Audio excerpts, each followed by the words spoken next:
In ArcGIS, you can set up a field to use a coded value domain.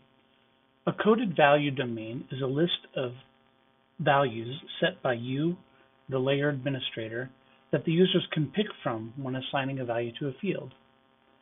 By highlighting the layer in question and clicking the Data tab, you can get to the domains list.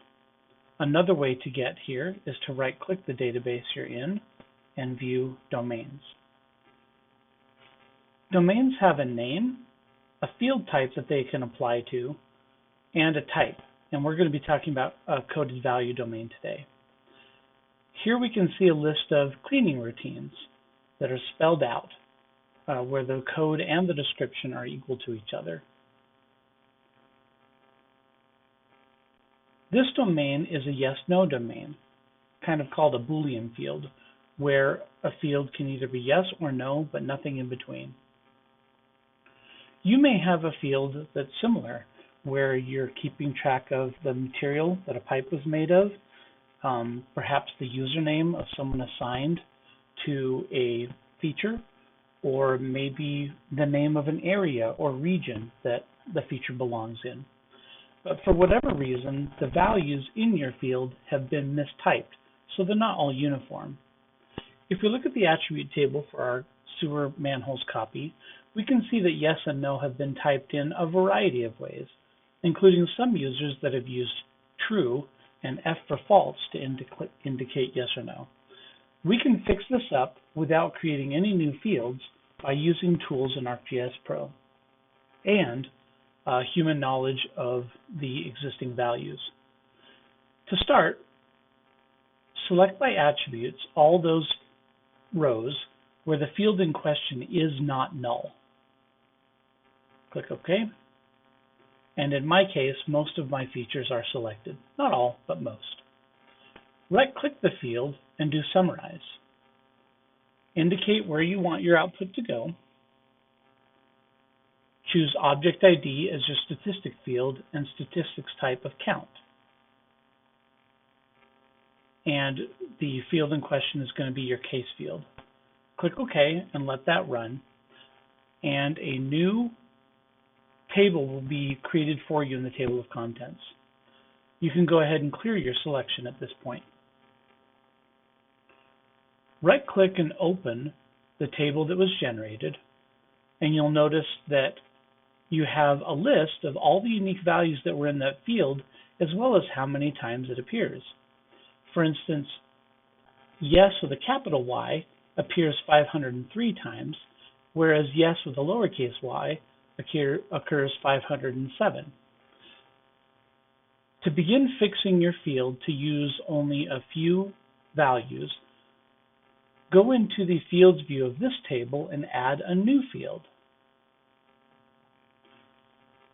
We're going to call this Real Value. And we have to choose a data type that matches the one we're fixing. So dangerous, in my case, is a text field. So we want to choose text from the drop-down list. And I also know that I don't need 255 characters for this. The longest field value, yes, is only 3 characters long. So I'll put a 3 here.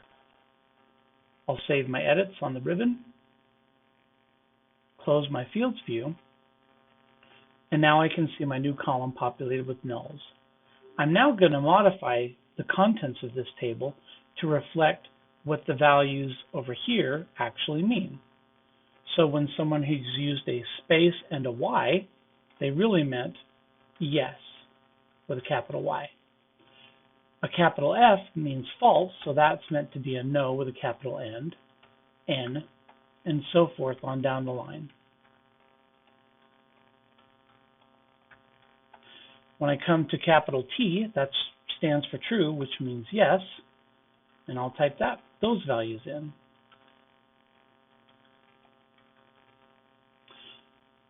Under the Edit ribbon, I'll save my changes. The next thing that I'm going to do is create a join on the original layer. Right-click, Joins and Relates, Add Join. The input table is the one that I right-clicked. The input field is the field that I want to fix, dangerous. My join table is the one that came from my statistics tool. And the join field is the same field, in my case dangerous.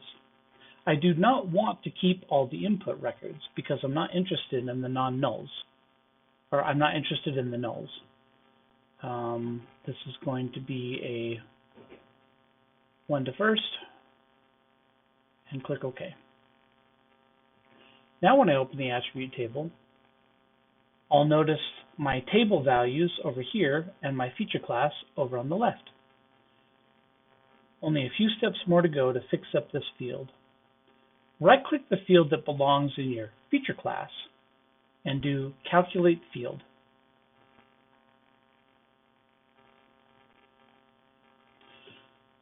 Choose the last field in this dialog, which remember I called real value, and make that the calculation.